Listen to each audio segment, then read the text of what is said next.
We want to snort all the drugs. Oh, we're gonna take you for a ride. Yeah, yeah, yeah, yeah, yeah, yeah. Anyway, I'ma do it anyway. Anyway, I'ma do it anyway.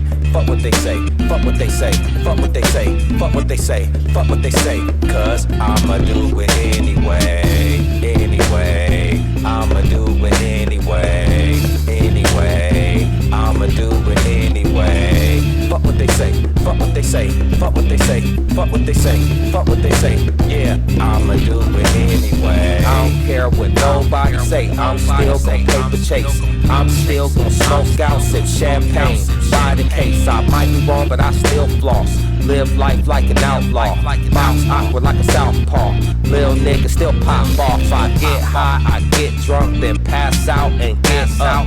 Get chicks in a penthouse like pin-ups, and all us bent up, faded on high grade and vapors on high beams like lasers. That low grade don't phase us. Anyway, I'ma do it anyway. Anyway, I'ma do it anyway. Fuck what they say, fuck what they say, fuck what they say, fuck what they say, fuck what they say. Yeah, I'ma do it anyway. Anyway, I'ma do it anyway. Anyway, I'ma do it anyway. Fuck what they say, fuck what they say, fuck what they say, fuck what they say, fuck what they say. Yeah, I'ma do it anyway. I don't care what nobody think. I still smoke, I still drink. It's still middle finger to the law, and still I do what I want. I'm still like no fucks given. Straight heathen, no true religion. Fresh dress, leather with denim. Only bad bitches and worse women. Living life to the highest high. Shit, it ain't like I live twice. I'm married to my hustle and I'm loyal to my only wife. Spending money like what price? Weed and sex, my only vice. They say I shouldn't live the life of hoodlums, but I'ma take my own advice. Like anyway, I'ma do it anyway. Anyway, I'ma do it anyway. Fuck what they say, fuck what they say, fuck what they say, fuck what they say, fuck what they say. Yeah, I'ma do it anyway. Anyway, I'ma do it anyway. Anyway, I'ma do it anyway. Fuck what they say, fuck what they say, fuck what they say, fuck what they say, fuck what they say. Yeah, I'ma do it anyway. Do it anyway.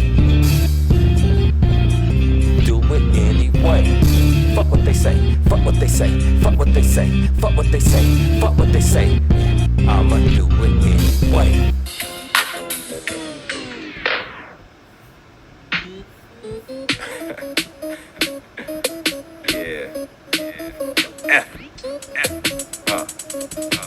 I got a passion for fashion, women, and brandishing poetry. As if it was pistols, you better keep something with you.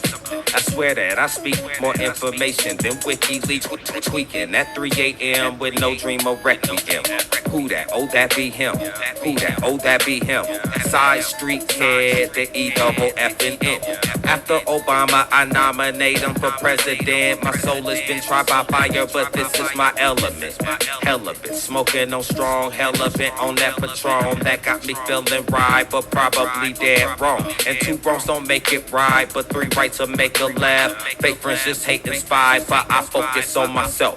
Weapons of mass destruction, disrupting your radio waves. Give me a clear channel, look, give me Pandora plate. I stay in rotation, don't need Diddy to press play. I just be pressing on GPS and the rest of the way. I'm up in the early morning, I lurk in these streets and corners. These corners is where I belong. I work them like city coroner. Speaking of putting in work, jerk, I be putting it in while you be sleeping. I'm up tweaking at 3 a.m. Tweaking at 3 a.m.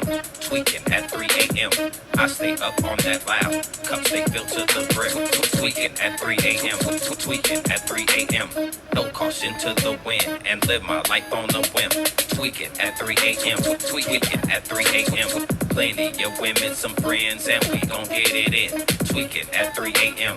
Tweaking at 3 a.m. Tweaking, wait till tomorrow night, cause we gonna do it again. My clothes like a fashion ad, I suppose I'm a fashion addict, addicted to money, weed, women, and living lavish. Establish my life right, we chasing above average, savage, the gang status, whatever they get paid, get brave and catch phase. They faded the best way, be rolling up Cali Med. Hey, I ain't even got no Medicaid, Medicaid in my mind, sorta like meditating when the soul body aligned. That a black Madonna shrine on the rise like the sun coming up in due time. Tweaking at 3 a.m. Can't wait for the sun to rise. I was born to survive, hustle and enterprise. I'm plugged into the streets and the vibe is electrified. When I'm up in the early morning, I lurk in these streets and corners. These corners is where I belong. I work them like city coroner. Speaking of putting in work, jerk, I be putting it in while you be sleeping. I'm up tweaking at 3 a.m. Tweaking at 3 a.m.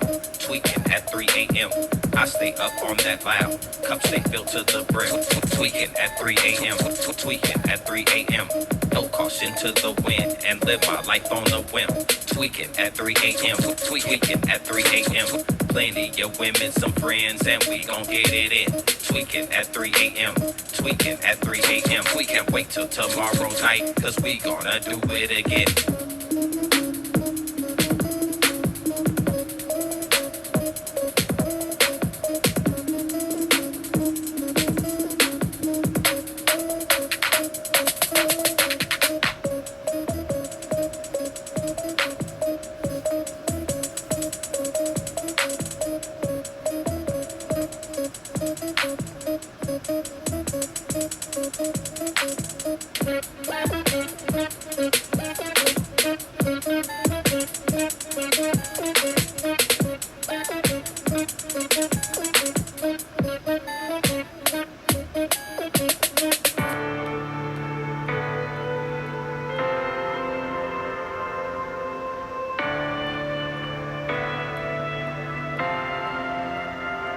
Welcome to the Sixth Sense Foundation.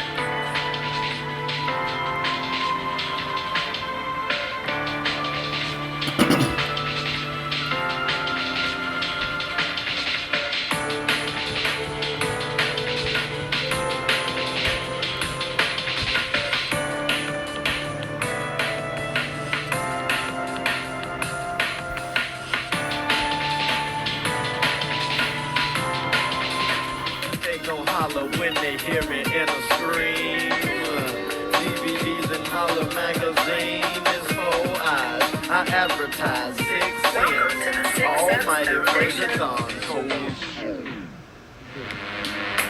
Gangsta, gangsta, gangsta, gangsta, gangsta. Mulligan family album on the way. Gangsta, gangsta, gangsta, Brazil, Brazil.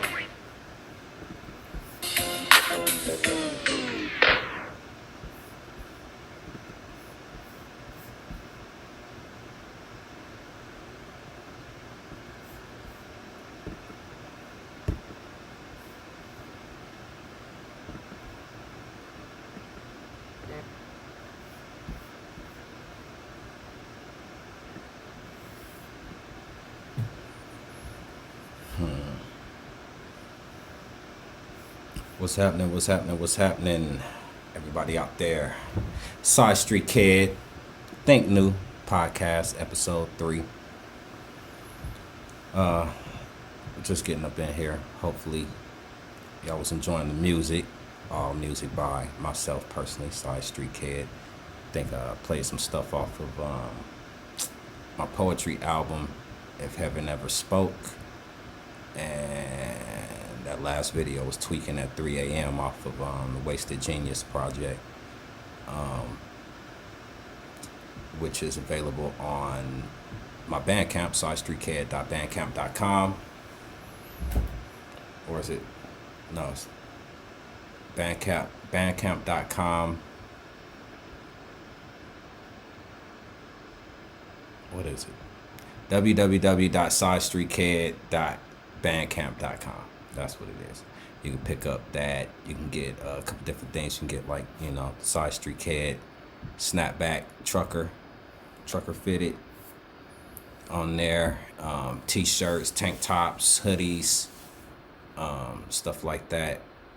Right now I got on the Backbone, still bucking like 5 Deuce 4 Trey. You can get that off of his website, the Backbone store. But yeah, man, we up in here.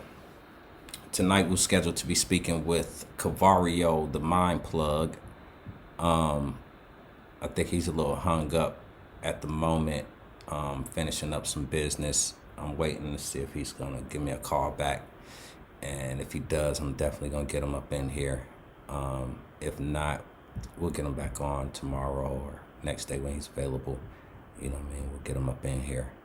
But yeah, man, for anybody who's checking it out there, I appreciate y'all for checking in. Hopefully you give it a like, a comment or something. You know what I mean? This is a new show I'm doing. Think new, where, you know, just talk about topics that you know, are like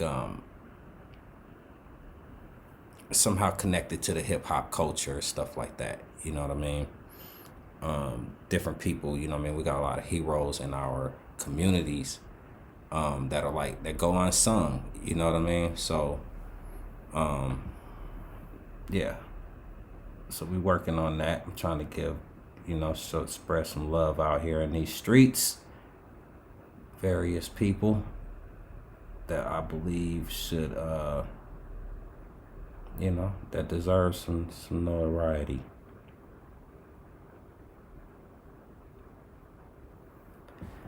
But yeah, so besides that, man, you know, I would like to say rest in peace, DMX. I haven't been on since his passing. You know, it was real sad. We all was pulling for DMX to come through. And you know, it's just sad, man, that we lost another one. Especially somebody like DMX, who I feel like, you know, his life was so already such, like, it was just rough from the start, you know what I mean? And I know people look at it like, he was famous and this, that, and the third, and blah, blah, blah. But man, that fame, it ain't all what it's cracked up to be, you know what I mean? And when you've never had money, the dream of having money is something awesome. But once you've had money, you know, just like anything else, it becomes normal. You know what I mean? I'm not sure that having money makes up for some of the pain and suffering people go through in life, especially, you know, to get money or just in general. So, you know what I mean? I like to send my condolences to DMX's family, you know what I mean? And loved ones and all of us as fans, you know what I mean? Definitely gonna miss him. We've lost a lot of real ones in these recent times, you know what I mean? I'd like to also give a shout out to all of them, you know what I mean?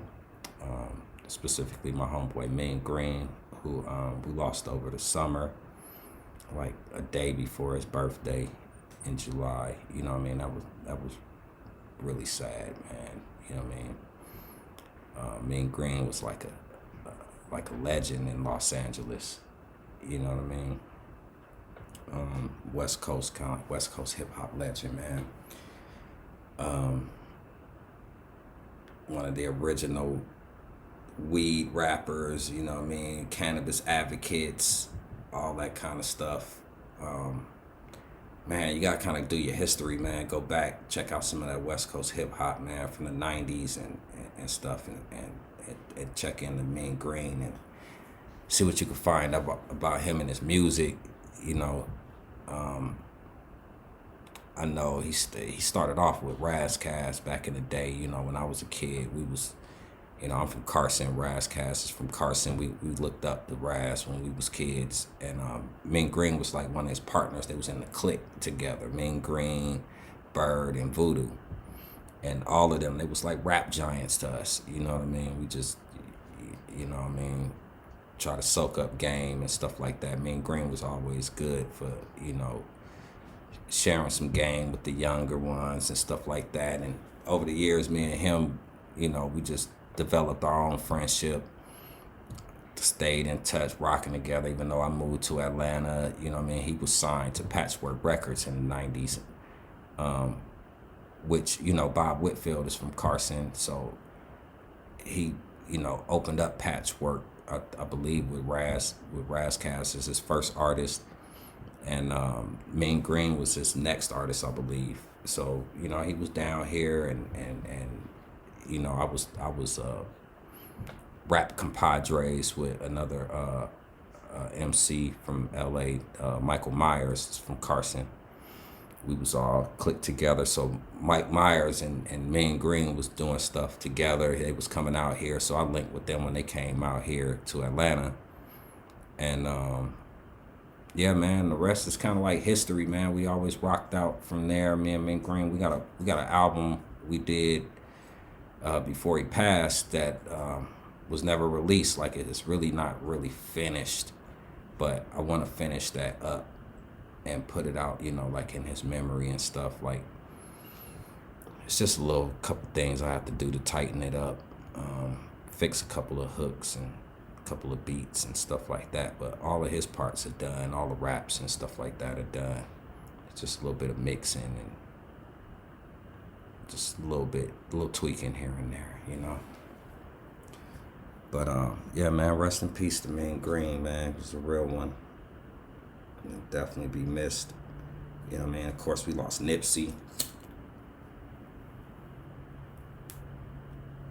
Sparked this blunt up in the honor of all of our fallen soldiers. You know what I mean? Nipsey Hussle, another real one. LA. You know. But, you know, when it come to DMX, I was thinking, man, the other day, like after he passed, and I was just listening to all the, you know, the information that was coming out about it. And I'm like, man, he was 50 years old. Died from a drug overdose. You know, I was just thinking about the similarities between his situation and Michael Jackson. You know what I mean? Michael Jackson died at 50, drug overdose, and even though, you know, I don't believe that, man. I don't believe DMX died from a drug overdose, honestly. That's just me personally. I know what they say. We know his background and history, but, you know, going off of how he was moving in more recent years, I just don't see it. You know? Like, he seemed to have been cleaning himself up, getting his mind back, and starting to enjoy life again a little bit, you know. And from what I know, he was smoking crack back in the day. That's what I know. And I can't think of a time when I've heard of someone overdosing on crack. You know what I mean? Like, does that even happen? I thought crack causes other problems and you might die from that, but can you smoke too much crack and die? I don't know about that one. So maybe it was something else, but publicly, I guess we just didn't know what kind of drugs he may have been on, but it just sounds so odd to me, you know. So I don't know, I think more info will come out about that. I've actually heard a few different stories, you know. I heard he had taken the vaccine a few days before, and I keep hearing this story about people taking this vaccine and then 2-3 days later they're having heart attacks and stuff like that, going into comas and stuff. So you know, either way, it's a sad situation, you know. And I'm glad he was able to do the verses, you know, before passing. That kind of put him back on people's minds and stuff. But, you know, I think it's interesting the way that we treat our heroes. You know what I mean? Like, DMX was a hero to us when we was younger, you know. the way he came out, the way he was, the things he said, how he represented us as black men, and you know, from a street level and all of this kind of stuff. You know, it's like, it's odd that as soon as, I don't know, a new wave jumps up, how quick we are to just kind of discredit what had been done, like what got us there. You know what I mean? I don't know. I don't necessarily see other genres and other cultures and stuff do that. Like, they tend to hold things that have been done in the past at, you know, in high esteem. But that's not what we do.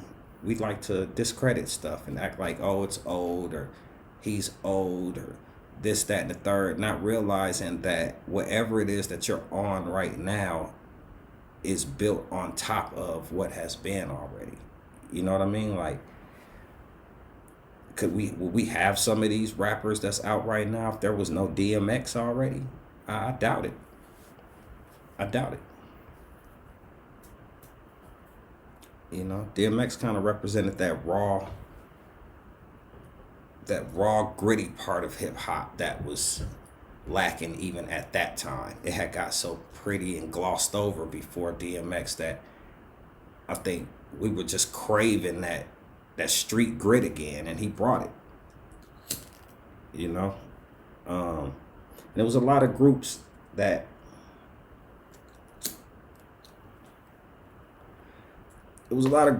did that at that time. I think the Locks, even though they from the same place, you know what I mean, it probably was a little influenced by DMX, being that they was younger, from the same place, and we all know the history. Like, DMX was, you know, he was that dude up there, so it's probably influenced a little bit. But the way that they brought the grit back to the music, you know, that's why we loved them so much. It was only a few groups that really had it like that, you know, the MOPs. And I'm just speaking on East Coast right now, you know what I mean? There was always, you know, the West Coast and the down south, even though they may not have been claiming down south so much at that time.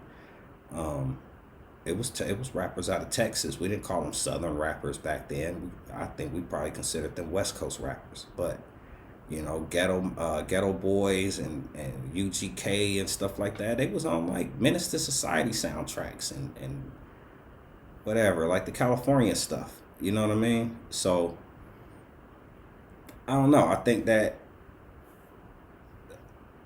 we've always loved that sound, that grit, that real, you know, the soul of what our music was. I think DMX represented that for us.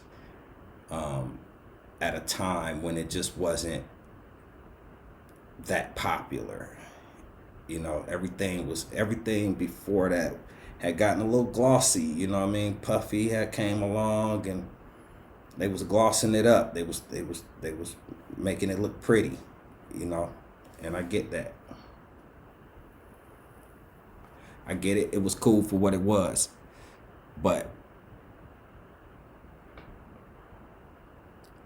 everybody loved DMX when he came. Nobody was barking on records. Who was barking on records before DMX? Nobody. We didn't even know that could be done. And then I just think it's sad how quick we tossed it to the side. You know, like as soon as a new wave hit, you know, we just treated it like it was. It didn't matter anymore and stuff like that. And then after people pass, you know, we always kind of jump back on it. We act like they were larger than life and all of this kind of stuff. But, you know, in reality, I'm not sure if that's what DMX himself experienced in his final years.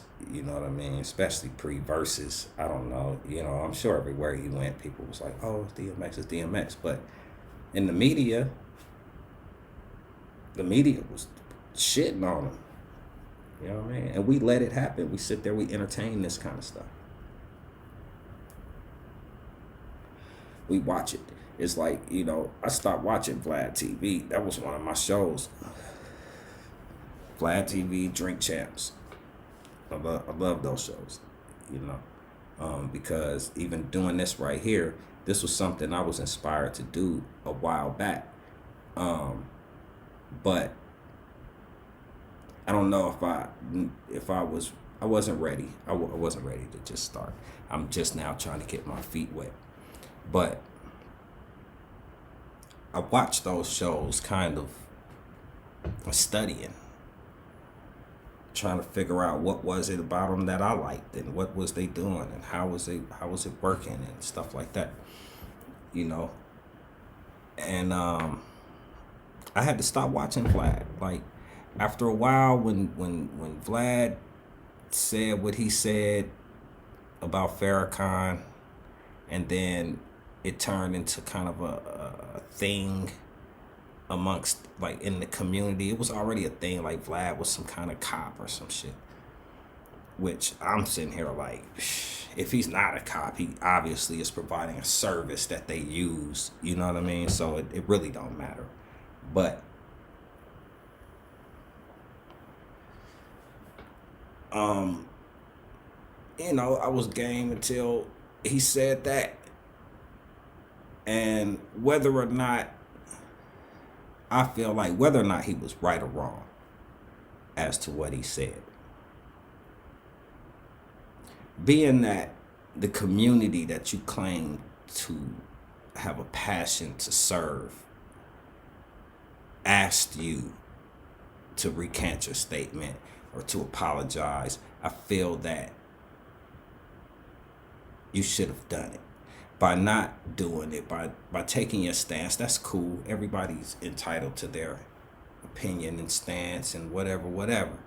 But by doing that, it showed me that you truly don't value me as a viewer. Right? So in that case, I'm not gonna view. It's cool. I'm sure my one not view is not gonna make or break them, but at least I know that I'm not supporting it. I'm not putting my vote out there for it. You know what I mean? Because the views and stuff be fake anyway. It don't matter. You know what I mean? They're fake. I know it. You know it. How do we know it? Because I watch YouTube. I'm sure everybody else watches YouTube out there in YouTube land. You know what I mean? Things I notice about YouTube. Hold on a second. This is Cavario calling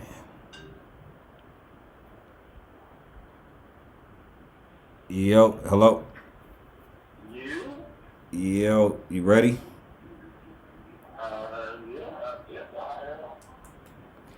Alright, bet. Alright, so what I'm gonna do is then, cause I'm already broadcasting. I kind of just been waiting for you to come on. I'm already broadcasting, like I'm live right now. So what I'm gonna do is I'm gonna just hang up and I'm gonna call you back on my FaceTime, and then I can add you in. All right, bet.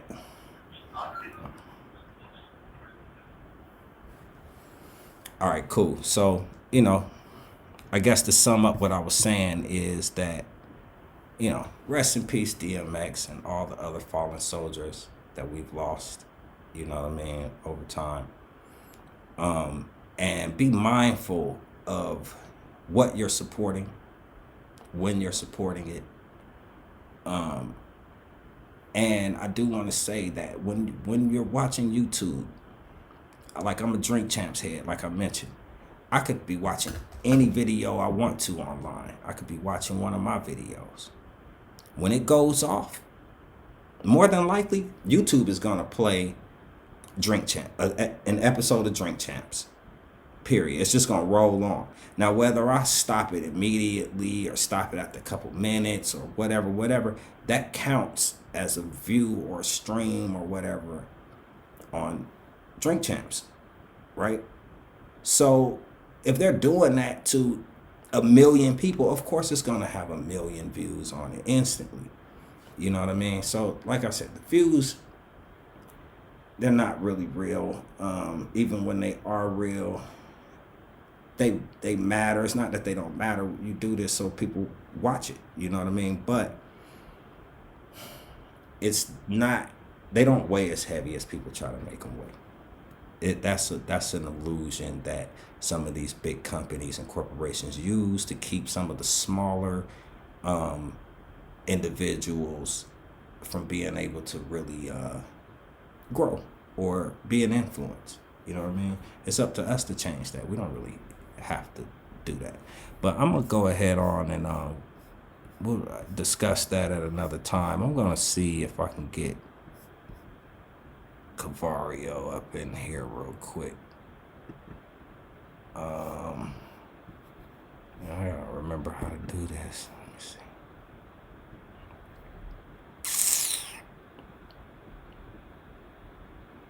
Yeah, man, it's a crazy like psychological game, man, that we play out here, and we can't just be walking around here like, you know, programmable robots all the time, man. Like, we gotta do some thinking, you know.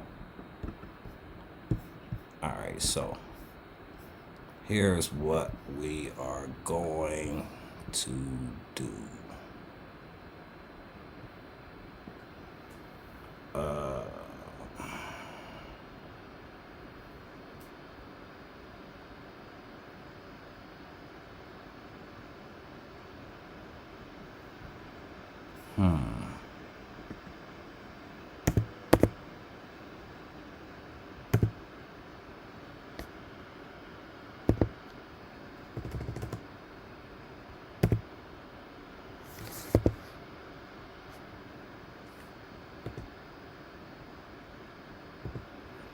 How about I just dial it straight up? Let's see if that works.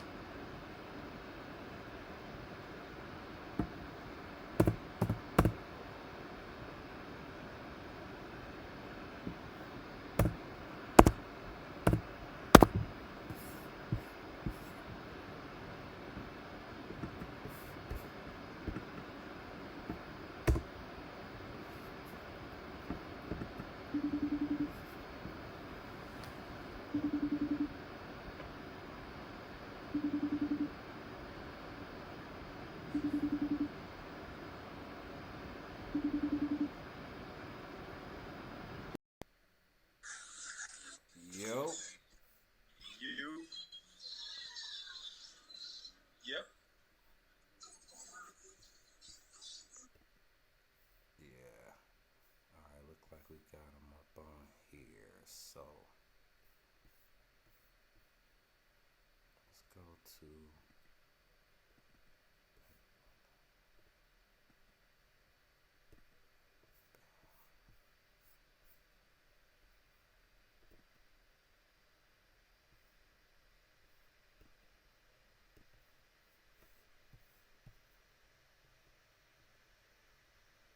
all right.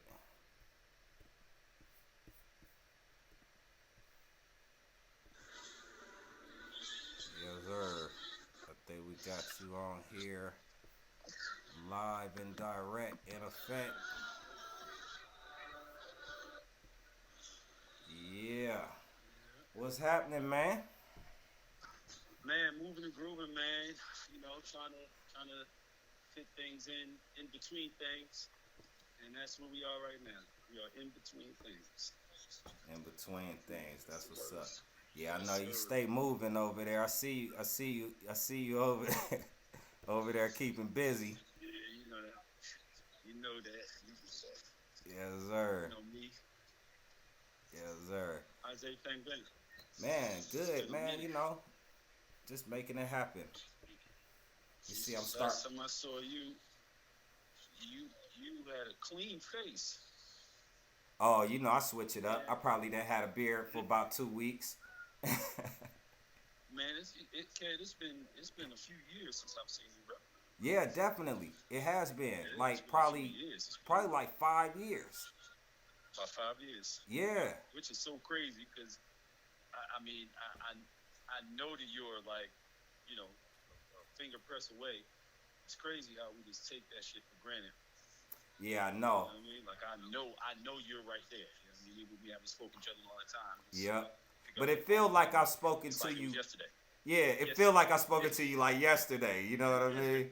Cause You you know? always right there. And plus, Yep. I Yep. keep up a little bit. Like I see when you move around, I check in, or you go live or something like that. You Okay. know what I mean? Okay. So yeah, that's what's up, man. So you out on the West Coast now? Cause I think last time I spoke with Right, you. right this minute. Right this Okay, minute. yeah, cause I Just think finished last music. time I spoke with you, you wasn't even in the country. I think you was. No, I wasn't. Yeah, you I wasn't even no, in I the didn't. country. Yeah, Mm-hmm. that was what's Yeah, up. that's Man. that's gonna be. I'm gonna do that again. Um, and setting up something really really nice in the new place would be really Okay. really nice in this 21st century. It's 21st century economic environment. It's like perfect time. Not anything that I can speak on at the precise moment, but definitely something that will become very prominently known in the relatively short time. Word, that's Um, what's up. Yeah, man. focus. So what you been working on new? Well, turn this, delete this TV. Yeah. So it's been a major focus on the prison education thing, which I started back in August of 2018 in South Carolina after that brutal gang, altercation inside the prison. Yeah. Cats chopped each other up with these makeshift um, hatchets and shit like that. 7 brothers died. It was probably the most gruesome and extreme act of or incident of violence inside the prison system since Attica back in the days. Like real bad, like real bad. It's a bunch of stuff about it online on YouTube, all that stuff. Everybody has phones, so cats was filming what or recording what was going on around them. Some of them were recording what they were doing. Which recently there were indictments for that incident. For people who participated in that and who attacked people and assaulted people and worse, or whatever. And And so they what's the started name of this indicting prison? people. What's the name again? Lee County. It's Lee a County. maximum security prison in Lee County, South Carolina. And yeah, it's brutal. It's like really brutal, really really brutal. Some of the brothers that died didn't die directly. Well, kind of, they died indirectly from their wounds because they could have been saved, but they weren't. I was told stories about people bleeding out for hours and then not being allowed, nobody being allowed to help them and stuff like that. So it was pretty bad. When we got into the system, it was pretty bad. And they had, by the time we got there in August of 2018, they had locked them all up in their cells for since it happened in April. So they've been locked up in their cells 24 hours a day, 7 days a week. For a month or for a year? 4 months. April, May, June, July, and when we got there, it was August. It was And that August. was the first time. That they had been allowed out. And prior to that, it was simply you can get out and go with an armed guard escort, go to the shower once every 2 weeks. So you've been allowed, if you were lucky, A I would say shower you've been once allowed to- every 2 weeks. every 2 weeks. And a lot of them told me sometimes it'd be a month. You get a shower once a month. And you're in your cell 24 hours a day, 7 days a week with someone else who may or may not be mentally stable. See, and the thing is like, I feel like some people hear stuff like that and they feel like they're disconnected from it. I feel like as a black man, and when I hear stuff like that, I feel like that could have been me, or it could be me at any time, or one of my family members. Absolutely. Or just like it's crazy. That's just crazy.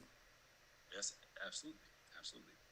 And very easily, I mean, it's even if you aren't living a life where you're making choices that subject you to potential arrests or incarceration, in this society as it exists today, you can be the most law-abiding person there is and still find yourself in a bad situation as it relates to law enforcement. And exactly. Not necessarily talking about coming into contact with cops with antisocial issues and other issues. I'm talking about, fucking with the court system itself. The court system victimizes far more people on a daily basis than any number of cops could, and they have far more, far deeper, broader impact, community speaking anyway. Yeah, that's facts. But, it can be anybody. Yeah, it can like, absolutely be anybody. It could literally be anyone, and not only could it be, like, I've seen it happen countless times, like, already. Yeah. Yeah.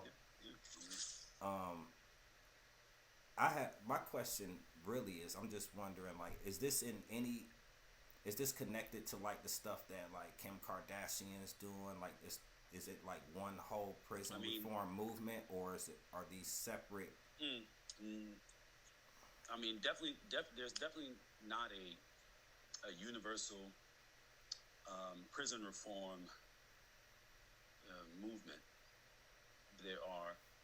There is a movement towards prison reform that is being participated in by many individuals and organizations, and in many different ways. For my organization, which is called Healthy Routines, our main focus is on education while people are incarcerated, and primarily I'm focused on educating violent offenders. And say the name of the organization one more time. Healthy Routines. Healthy Routines. Healthy Routines. Got it. Now, do you feel like a universal push would be better, or do you think that it's better that it is being addressed more as an individualized thing, like where you're pointing out more incidences of, I don't know what you want to call it, like abuse or misuse of authority? Well, I mean, it's not about abuse or misuse of authority. Prison reform is not really about that. Those are probably just peripheral conditions that are impacted by what prison reform is about, which is about actually creating a system that improves the condition of the citizen while they are in the custody of the correctional system, so that the title corrections makes sense. Right. But if you're not giving people any greater degree of insight, understanding, information, education, socialization, structure than they had when they first came in, I don't imagine how they could possibly become more pro-social and more assimilated with normal society. I don't see how it could possibly happen. So prison reform is about educating individuals while they are in incarceration, so that when they are eventually released, they are able to assimilate with normal society and contribute something. Mm-hmm. That's what prison reform is about. It's not about addressing, the abuses of power and stuff like that. Whatever. Like I said, those are just inevitably peripheral circumstances that will be impacted by the effort to make the corrections system more about correcting. Okay. So my other question was really like, how do you go about that? Is it a series of court cases? Is it more like petitioning, or how? Or is it? You're in the wrong space. Mm-hmm. As far as it relates to me, Mm-hmm. I work inside prisons. My initial program, we were inside the prison. We were initially asked to go in specifically to deal with the lease situation. We ended up opening up basically a college-like dorm that only took in the worst of the worst, the most violent, the most problematic incarcerated citizens, stuff like that, and we put them all in the same place. So all the people who were part of or attached to or associated with the groups that were at one another in the initial incident, which were, there were people who identified with being associated with the groups, the Bloods, Crips, and Gangster Disciples. Right? And so the people whom we brought into our college dorm, which was a special housing unit, which is basically jail within jail. We took a jail within jail where they put people for their, for punishment when they're not following the rules. They put the people inside these SHUs, these special housing units, and you're segregated. You're in a cell by yourself, and you're in that cell for 23 hours out of the day, and you're allowed to go out into a closed-in yard that has sun that comes in from the top, but between you and the sun is a fence above the kennel that you're in, the individual kennel you're in for that 1 hour that you're not being kept inside of your cell. And so we went into one of those units. We ripped out all of we had the prison rip out all of the kennels, all of the cages, and then we took and we had to repainted the whole thing white, nice, clean. Got the floors buffed, waxed, simonized. Got we put 50-inch flat screen TVs, about 6 of them on the walls. We put up some erase boards for classes. We took the individuals whom we had handpicked from each yard. We took them. They were, some were Hispanic, presumed or claimed gang members. Some were black, presumed or claimed gang members. Some were white, presumed or claimed gang members. Some were old, some were young, some were Muslim, some were Christian. There was a variety of the different types of individuals that you find in the prison system. So they were all, by definition, supposed to be enemies, and they were all supposedly problematic individuals. So, of course, when you put these enemies who are problematic individually into the same space, they're supposed to go crazy and kill one another. Right. But that's not what happened. We had a 97 room, a 97 cell, building. And we had 50 guys. And not one fight, not one weapon found, not one assault on an incarcerated citizen or a employee of the prison system. No drugs found, because they used to come and do the check and all that stuff. Contraband.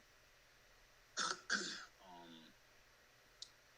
And what else?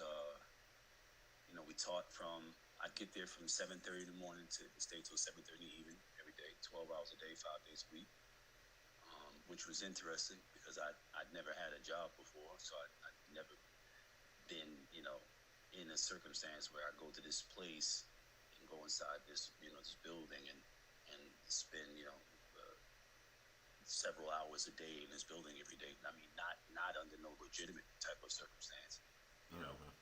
And you know, I went in and went through the whole.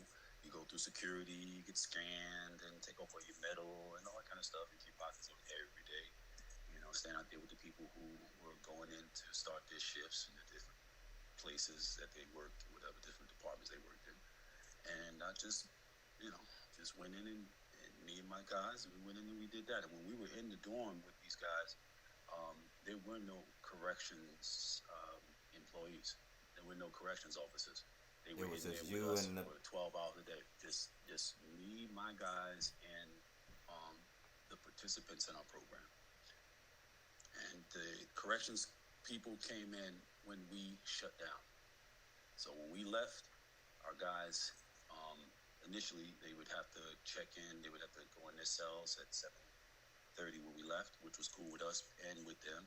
They all had single rooms. They all, you know, we got them double mattresses.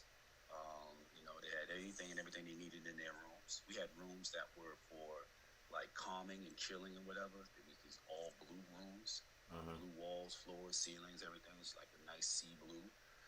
We had rooms where they could go and play PlayStations or whatever. We had rooms where they can go and watch DVD movies or whatever. We had a stereo system in there. We had a grill. And so one of my guys was a chef. All my guys had been to prison. I'm the only one that never been to prison. So all of them had done, you know, one done 29 years, another one done 13 years. He had 103. He started out with 7, but he was very stupid. So he got himself 103 before it was all said and done. But he ended up being able to give a great deal of it back once he started getting himself together. And then another one did 13, and another one, the chef, he did 12. And on Fridays he would come in, you know, he would make whatever it is the guys wanted. So sometimes it'd be like steak and salmon. And some of the guys had never had steak in their lives.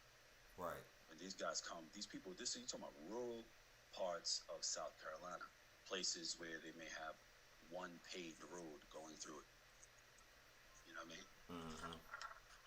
And so, you know, a lot of these guys had never seen a lot of life at all. You know? Yeah. And so, you know, it became that kind of a you know, new experience for everybody. You know, they were having experiences they'd never had before. Some of them were very basic, such as never having had steak before. You know, you know, so they got to see a side of life they hadn't gotten a chance to see before. Honestly, they got a chance they never got to see before. You know, they got treated like human beings, and lo and behold, they behaved like human beings. And then they began to, you know, really assimilate with the information that was being shared with them, because they understood that we could relate to their experiences. Those that wanted to be whom it was I had an opportunity to be while I was in the street for my nearly 20-year career before I retired. And two, they could relate to my guys who had the experiences of dealing with the different degrees of degradation and, you know, depression and all that kind of stuff that you go through when you're incarcerated.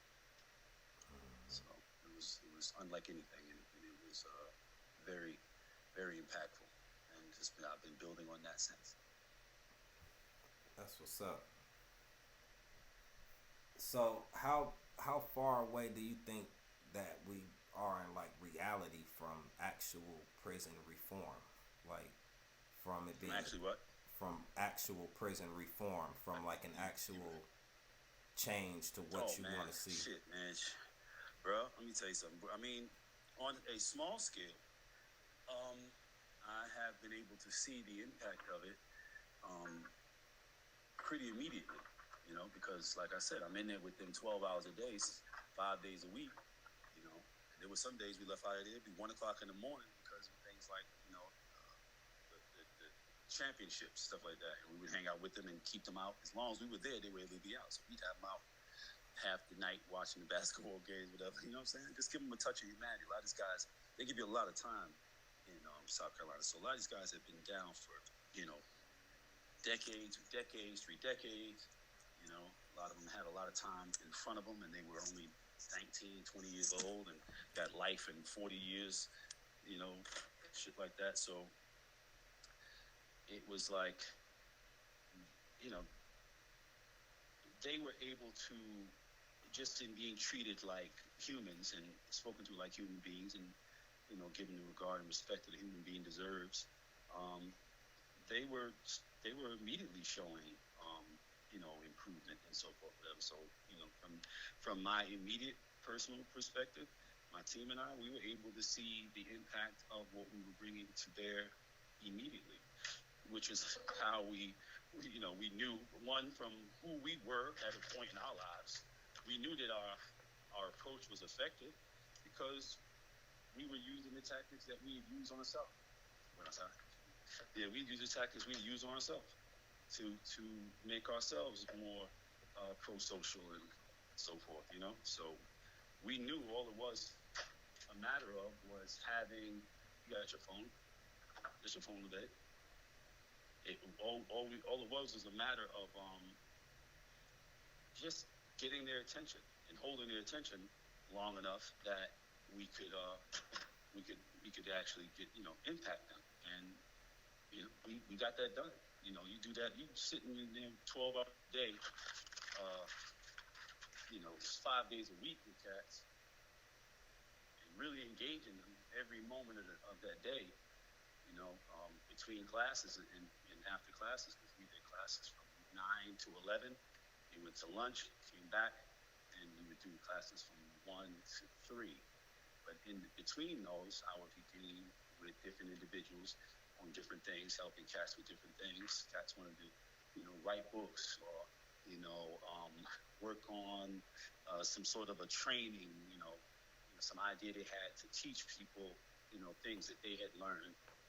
Things that people whom they could identify with in terms of development to experience, stuff like that. Younger people whom they knew were dealing with certain dynamics that were particular to the circumstance. They had come up with ideas on how to reach them.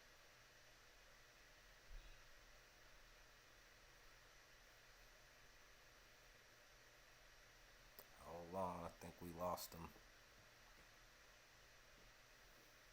See if we come back on.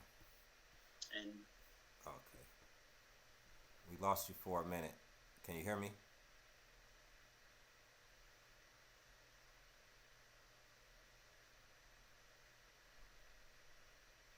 kill a corrections officer. Wait, hold up. We lost you for a minute. Can you did? Yeah, can you hear me?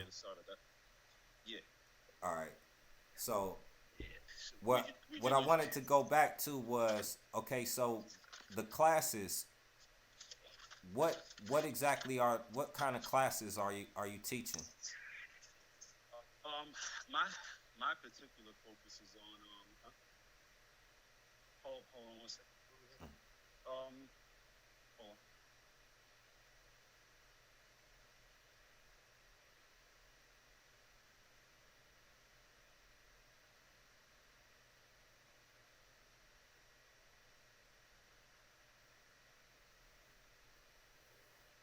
So yeah. So I focus on critical thinking. That's my focus. And mental process and helping people to become more cognizant and responsible and aware of their mental processes. So I talk to them about the brain and how it works and what it does naturally and how to align yourself with its natural operation. How to not try and take a car and make it do what a boat does. Gotcha. So, and there were, we had different people who would come.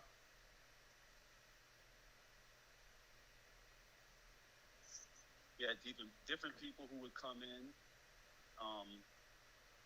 that taught different things. Some were psychologists. Some were business people, different businesses and stuff like that. All sorts of businesses. Politicians come and speak. What's his name? Oprah Winfrey's boyfriend, Stedman. He came twice and spoke. They really liked him. But we had a few different gentlemen. We had one brother who had been in the Army for 20 years. He came in and he taught personal discipline, responsibility, just structure, which a lot of the cats who get themselves jammed up in the system or whatever, they're missing structure, basic structure. Right. Just, they're born into circumstances that are just all over the place. We had another brother who he was in the Marines for 20 years, and he taught public speaking. He's a very effective public speaker and a spoken word artist. Okay.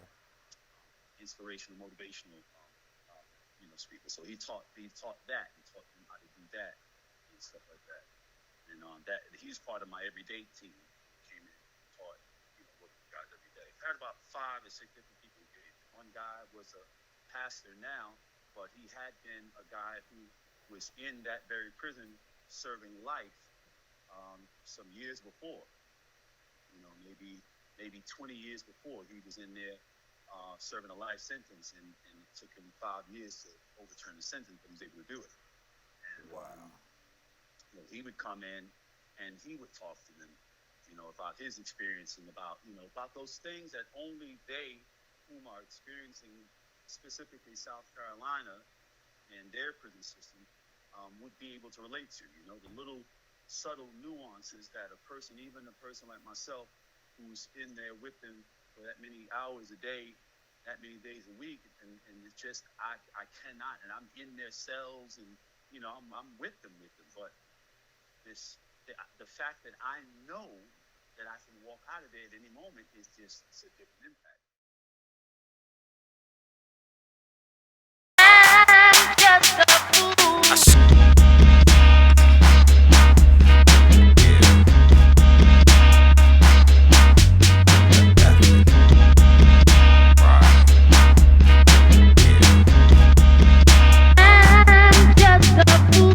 Shoulder the load, the troublesome soul, body covered in gold. The flow is Eureka. Smoke more than I need to give me the reason, don't give me the beast. And you get that chef, I be your green like a vegan. I'm black and I'm proud on James Brown, just thinking out loud like Ed Sheeran. No hero, just me, so I talk soup like me, so and back it up like freak, so leave me be or things blow. I give the pinnacle, mini go brag about selling dope, none of them meaningful. All that they seem to do is sell a drum or two. I'm just a fool. I'm just a fool. I'm just a fool. I'm just a fool. Writing these songs ain't righting my wrongs, bearing my soul every word that I'm speaking. Give me a reason, balling all week, not just for the week. And now what I smoke so foul, the aroma so strong that it's constantly breathing. Headed to the top, ain't nothing that can stop, but the bottom is where I begin. We can pretend we ain't seeing who's that in my window peeping in on all my secrets. Who's that round that corner creeping, thinking they gon' catch me sleeping, but they'll never catch me though. It's the F and ain't no